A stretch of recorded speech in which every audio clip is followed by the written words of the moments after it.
Good morning, everybody. Hopefully everybody's doing well. So today I'm going to talk about pedal access and kind of some basics about it.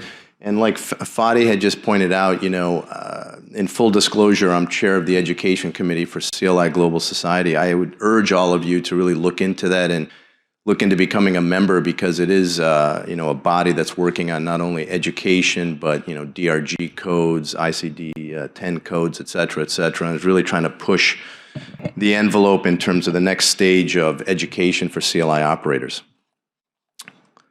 So these are my disclosures, nothing pertinent for this talk. So why pedal access? I think the main reason are CTOs, as we just saw. Fadi showed a great demonstration. CTO crossing failure rate is still about 20 to 50%, depending on the experience of the operator. And so this is one of the advantages of being able to do dual access, or in this case, retrograde access, etc.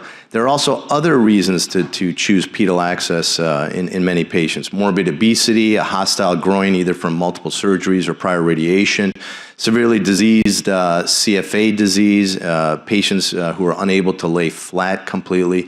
If you've got acute angulations of the aortic bifurcation, you've reconstructed it from prior stenting or EVAR treatments, or patients who have had aortic bifemoral grafts. Obviously, there are advantages to pedal access. As we just saw here, the ability to cross the CTO is really probably the main reason, right? If you can't cross the CTO, you can't deliver therapy, and then we can't prevent an amputation and save a limb. But it also gives you other advantages including sometimes being able to cross the CTO more quickly, shorten your procedure time. You've got shorter devices, catheters, delivery systems that you can use. And then in some cases, as Fadi has described, and many times and has written about this, is you can fix things primarily from a retrograde or pedal access, so-called TAMI technique or TAMI procedure. Obviously, with pedal access, you get quicker, and hemostasis is much easier, quicker time to ambulation, quicker discharge, which leads to really improved patient satisfaction. And then we talked about sometimes shortening procedure times. So here's an example of that. Here's a case, CLI patient who has multiple small ulcerations involving the toes. You can see here that we've got a popliteal artery occlusion, and you can see that proximal cap is relatively ambiguous with multiple large collaterals coming off of it. You may be able to cross this in an antegrade fashion, you may not. In this case, I was unsuccessful from above, so I opted to access the occluded anterior tibial artery in this case, because we have a single vessel posterior tibial artery runoff, so I wanted to protect that. And so I accessed that, and then as you can see here that, whoops, sorry, can we go back one slide, please? Or two slides? One more? Yeah, there you go. So as you can see here, this was basically our route, and you can see that we were able to cross this CTO in really rapid fashion from below, despite having difficulty from above. And you can see we were able to achieve inline flow. You can see that there's a little stump of an anterior tibial artery on that middle image, but look at the improved perfusion on the lateral foot. It's a significant advantage there. So when you're talking about pedal access, you want to stay as distal as possible, right? As you move higher up in the leg, as my surgical colleagues will tell you, the compartments become larger. Your risk for compartment syndrome, if you have a complication or bleeding for whatever reason, is increased. And so you want to stay as distal as possible if you can. So what are the types of guidance that we have? We've obviously got ultrasound guidance. We just saw a great example of that, but we've also got fluoroscopy, and there's really the most common is angiography or contrast guided. But remember, in many of these CLI patients who have intimal and medial calcification and adventitial calcification, you can also use calcium guided. And let's look at some examples. These are a couple of videos really just to show you some normal anatomy of the anterior tibial and posterior tibial arteries. You can see that they're associated with their paired veins. You can see on that top right that the perineal artery, although you can see it with ultrasound, is pretty deep structure, and it's very difficult to see, and sometimes getting into it with ultrasound is not possible. And remember, these are normal arteries that I'm showing you. Most of the vessels you're going to see are going to look like that lower right image or worse, and sometimes they're difficult to visualize and figure out where you are. Obviously, when it comes to ultrasound guidance, as Fadi just showed a great example of, there's many angles that you can use to achieve access into the tibial vessel. The ideal would be the 12 o'clock position. Many operators will do a Seldinger technique, as Fadi did when you're dealing with a disease or an occluded vessel. And then as you saw in his example, you can see that he basically then, his ultrasonographer went into the longitudinal or sagittal plane to really show you where the needle was and where the walls of the vessel were.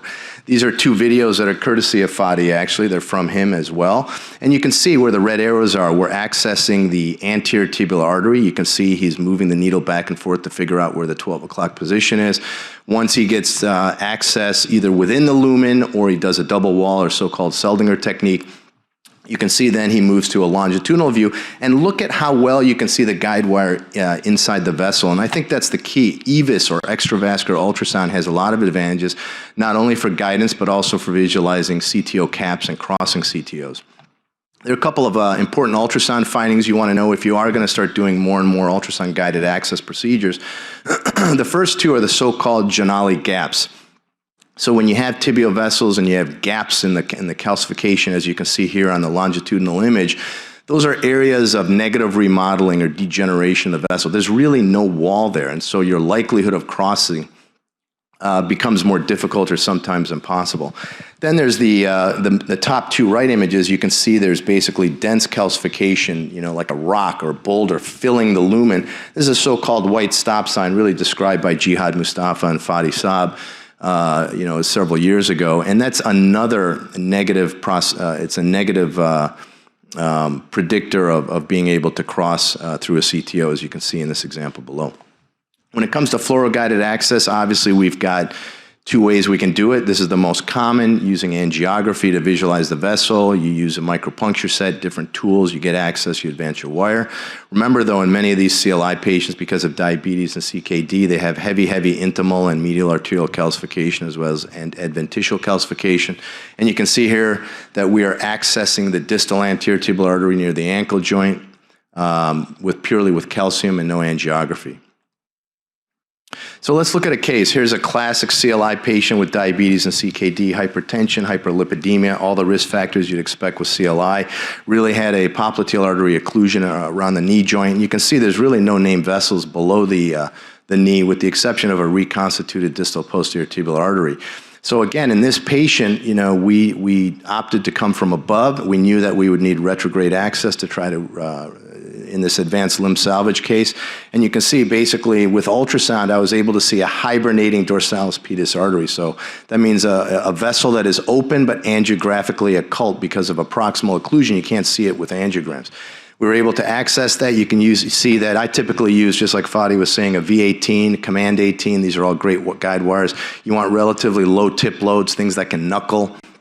So you can use various CTO techniques to get through. You can see this is a classic knuckle wire technique. We were able to get access. You can see here with EVIS, it's a classic example of showing you that we were intraluminal with ultrasound. You can see the tip of the sheath in the middle image there with the red arrow to, again, show you that we are intraluminal, not subintimal.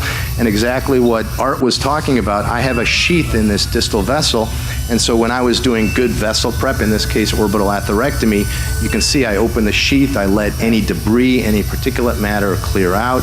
It's an advantage for preventing distal embolization. We're ultimately able to then eventually reconstruct a nice two-vessel runoff. We had a lot of hibernating vessels below the ankle, as you can see here, with a relatively intact pedal loop. And you can see we have a nice CLI endpoint, right? We've got a nice angiographic wound blush. We know that that is a good predictor of future healing. And so with good wound care and HBOT, we were able to get significant healing in this case. So what's your exit strategy once you have this? There's many ways to do this. Well, in the previous case, you can see that since we were fixing the anterior tibial and dorsalis pedis artery, we basically took out our sheath. You can see there's extravasation at the access site. We crossed distal to that access site using a combination of fluoro and ultrasound, and then we delivered therapy in order to achieve hemostasis. Here's another example where we were not fixing the posterior tibial artery, but we used it for access to help cross a FEMPOP CTO. You can see that we've got extravasation of contrast, and this is a simple fix. Put your finger on it, light pressure, hold it for a few minutes, that's it. You don't need to put a balloon, you don't need to use any fancy angioplasty or anything like that, because these will basically heal and stop pretty quickly. What about positioning? Well, obviously, if we're going to access the anterior tibial artery, the dorsalis pedis artery, this is how you want to position the leg.